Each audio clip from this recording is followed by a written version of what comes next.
Hello friend, मेरा नाम अंजलि प्रजापति है और आज हम करने वाले हैं परसेंटेज के कुछ क्वेश्चन।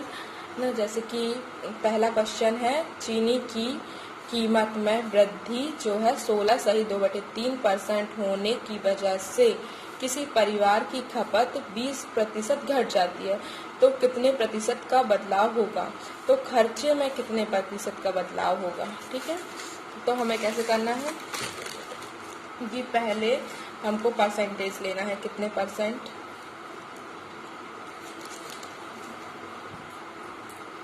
पहले परसेंटेज लेना है, कितना दिया है 16.2/3%।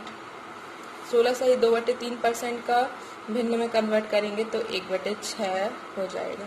ठीक है, तो जो है इसमें लिखा है कीमत की जो है चीनी की कीमत में जो है 16.2/3% की वृद्धि होने की वजह से, मतलब हम वो मान लेते हैं कि चीनी की कीमत पहले जो थी, चीनी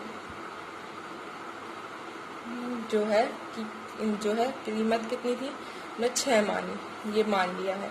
और अब जो है इसकी जो है 16.2/3% की वृद्धि हो गई, मतलब अब हो गई वो कीमत इतनी हो गई, कितनी 7 हो गई। अब जो है चीनी और खर्चे में जो है खपत में जो है कितने प्रतिशत, 20%। 20% खपत में 20% की कमी, मतलब 1/5। 1/5 मतलब 5 में 1 की कमी। खपत को किस में लिखेंगे, केजी में। मतलब जो है पहले जो है 5 किलो वो लोग कंज्यूम कर पा रहे थे, वो लोग 5 किलो का इस्तेमाल कर रहे थे, पर जब से जो है कीमत बढ़ी है तब से वो ने अपनी खपत भी जो है घटा दी है, तो वो 4 हो जाएगी। अब खर्च क्या होगा कि जो है 5 किलो है, 5 किलो का 5 किलो जो है, और यहाँ पे जो है वो है 1 किलो का मूल दिया है, और जबकि वो कर रहे हैं कितना, 5 किलो की खपत कर रहे हैं, तो खर्च कितना हो जाएगा। खर्च हो जाएगा 5 का 30, और ये हो जाएगा 7 चौको 28। तो खर्च में कितने प्रतिशत का बदलाव होगा, हमको ये याद करना है।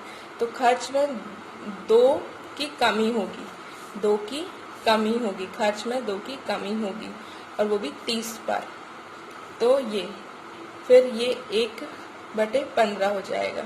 1/15 का होता है 6.2/3%। अगर याद नहीं है तो 1/15 इंटू 100, 1/15 इंटू 100। ठीक है, 5 तिया 15, 5 दूनी 10, 0, और 6 तिया 18, बचे 2/3%। ये हमारा आंसर। ठीक है, अब हम चलेंगे नेक्स्ट क्वेश्चन पे। क्या है, किसी सिनेमा टिकट की बिक्री जो है 57.1/7 बढ़ जाती है, 57.1/7 बढ़ जाती है, और टिकट का मूल भी बढ़ जाता है, 16.2/3% बढ़ जाता है, तो उसके राजस्व में कितनी बढ़ोतरी होगी। ठीक है, ऐसे ये हम अपना सेकंड क्वेश्चन यहाँ पे करते हैं। सेकंड क्वेश्चन में क्या है, 57.1/7% की वृद्धि हो रही है, 57.1/7%, 57.1/7% की वृद्धि हो रही है, तो ये होता है 4/7। अगर निकालना नहीं आता तो हमें पता है 14.2/7% होता है 1/7। ठीक है, 1/7। और देखो यहाँ पे, और इसको रिलेट करके देखो कि कितना 4 गुना है, 14 चौको 56 होता है। हाँ, तो यहाँ पे 4 का 14 चौको 56 प्लस 4 दूनी 8/7। ठीक है, हाँ, और यहाँ पे भी 4 का इंटू हो जाएगा, तो फिर 4/7, और ये 7 एकम 7, तो ये 57.1/7% इज इक्वल टू 4/7, इस तरह से। अब क्या है, टिकट की बिक्री में जो है 57.1/7 की बढ़ जाती है। तो पहले टिकट की बिक्री थी 7, पहले बिक्री, और ये पहले, अब बाद में कितनी हो गई, 4 बढ़ गई, 7 से 4 बढ़ गई तो कितनी हो गई, अब 11 हो गई, 11 हो गई। और टिकट का मूल्य 16 सही 2/3% है। टिकट का मूल्य 16 सही 2/3% है। हाँ, तो यहाँ पे देखिए 16 सही जो है 2/3%। इसका जो है हम भिन्न में लिखते हैं 1/6, 1/6 लिखते हैं। तो मतलब जो है पहले टिकट की जो कीमत थी, जो पहले टिकट की कीमत थी वो है 6, अब बढ़ के कितनी हो गई, 1 बढ़ गई तो अब हो गई 7। ठीक है, अब जो है इनका इंटू कर देंगे, क्योंकि कीमत और बिक्री, अगर बिक्री ज़्यादा बढ़ेगी और कीमत दोनों का इंटू करेंगे तब तो कुल खर्चा निकलेगा। ये है बिक्री 7 हुई है पर एक टिकट की कीमत 6 रुपये है और 7 लोगों की बिक्री हुई है, तो मतलब 7 लोग कितने रुपए में खरीदेंगे, एक टिकट की कीमत जो है 6 × 36 42। और बाद में कितने हो जाएगी, जो है 77 हो जाएगी। अब कितनी बढ़ गई, 42 में से 77 में से 42 घटेंगे तो 5 और 7 में से 4 गए 3, 35 बढ़ गई। कितने पे, 42 में से कितना बढ़ गई, 35 बढ़ गई। कितने से, 42 से, तो इंटू 100, 7 × 42, 7 × 35, तो इस टाइप से 2 × 3 = 6, 2 × 5 = 10, 0। ठीक है, तो ये हो गया। इसको काट देते हैं, इसको यहाँ से, ये 5 × 25 बटे 3, तो 7 × 21, 7 × 21 और 8 × 24, 24 और फिर यहाँ पे 1 हो जाएगा, 3 × 3 = 9, 1/3%। ये हमारा आंसर हो जाएगा। ठीक है, फिर हम करेंगे अपना थर्ड क्वेश्चन।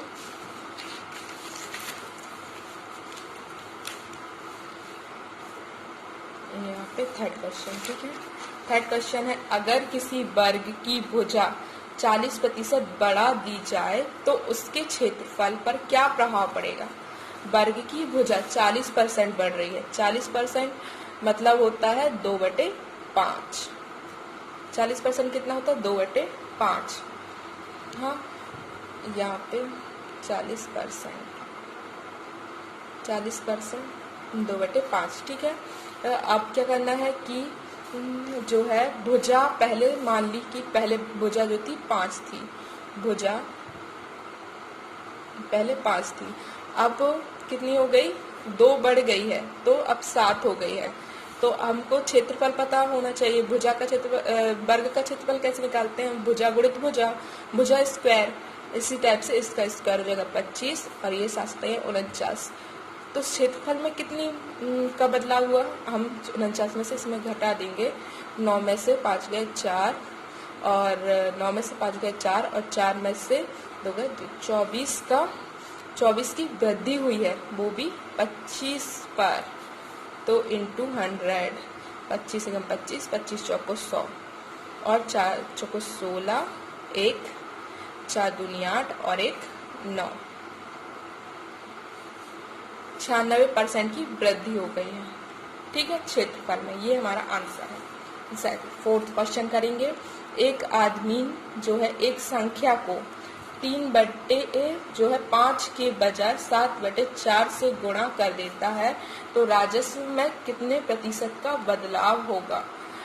देखो, उसने गलती की है कि 3/5 की वजह से उसने 7/4 से गुणा कर दिया, तो उनके राजस्व में कितना बदलाव हो रहा है उसको ज्ञात करना है। ठीक है, तो यहाँ पे हम चौथा क्वेश्चन करेंगे।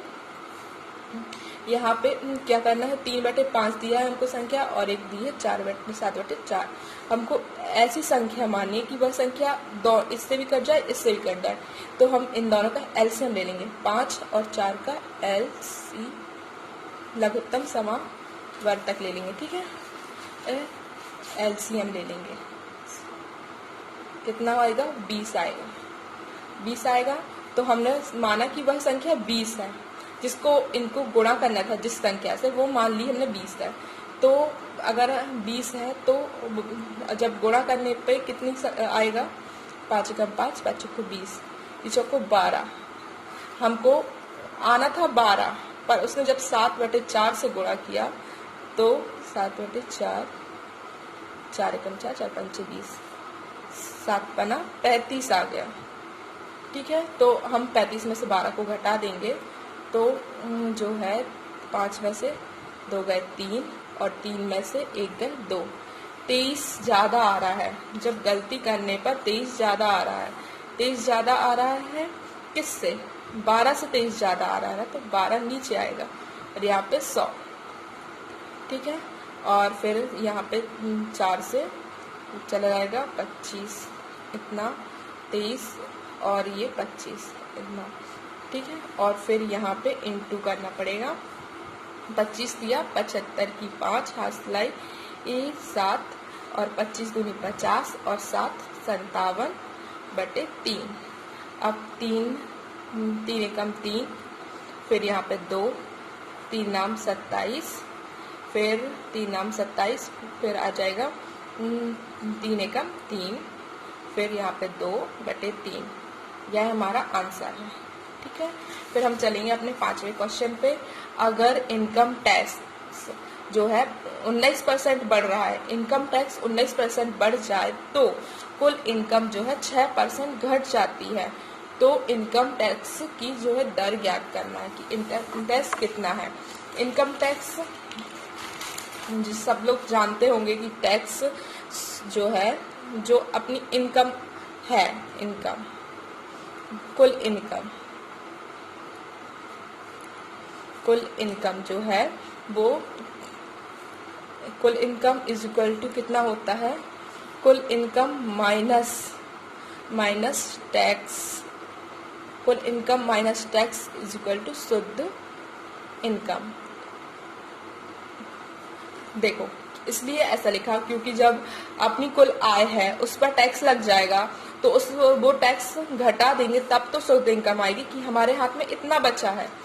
ये शुद्ध इनकम होती है टैक्स घटाने के बाद। ठीक है, तो टैक्स और जो है शुद्ध इनकम एक दूसरे के जो है डायरेक्टली प्रोपोर्शनल होते हैं, मतलब व्युत्क्रमानुपाती होते हैं। टैक्स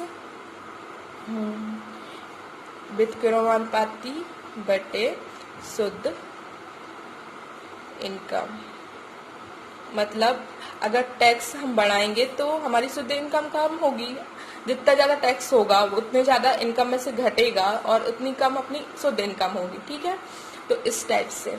और जो है टैक्स 19% बढ़ जाए, मतलब टैक्स ये है, टैक्स 19% बढ़ जाए मतलब 19, और जो है शुद्ध इनकम जो है 6% घट जाए, और जो शुद्ध इनकम है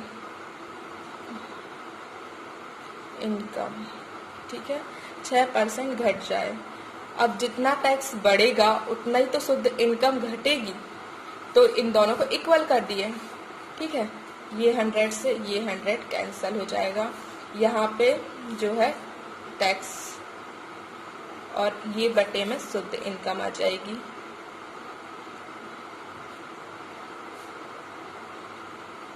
इनकम आ जाएगी। ठीक है, तो ये टैक्स कितना है 6 और शुद्ध इनकम यहाँ पे आ जाएगी 9।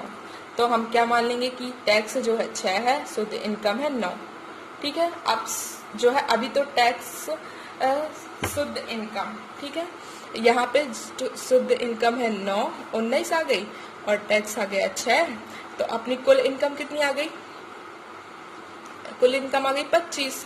इन दोनों को जोड़ देंगे तो 25 आ जाएगी। तो टैक्स किस पे निकलता है, जो अपनी वास्तविक इनकम रहती, जो अपन को मिलती है, जो अर्न करते हैं, उस पर टैक्स निकलता है। तो टैक्स है हमारा 6 और हमारी इनकम कितनी है 25। तो हम इससे अपनी टैक्स की दर ज्ञात कर लेंगे, जैसे 25 एकम 25, 25 चौको 100 और 6 चौको 24। तो जो है टैक्स की दर ज्ञात करनी थी, इनकम टैक्स की दर ज्ञात करनी थी, तो 24% हमारी दर आ गई। ये इसमें जैसे कि अगर इनकम टैक्स 19% बढ़ जाए तो इनकम टैक्स की दर ज्ञात करनी थी, तो हमने जो इनकम टैक्स की दर जो आ गई वो 24 आ गई। थैंक यू दोस्तों, आज के लिए इतना ही।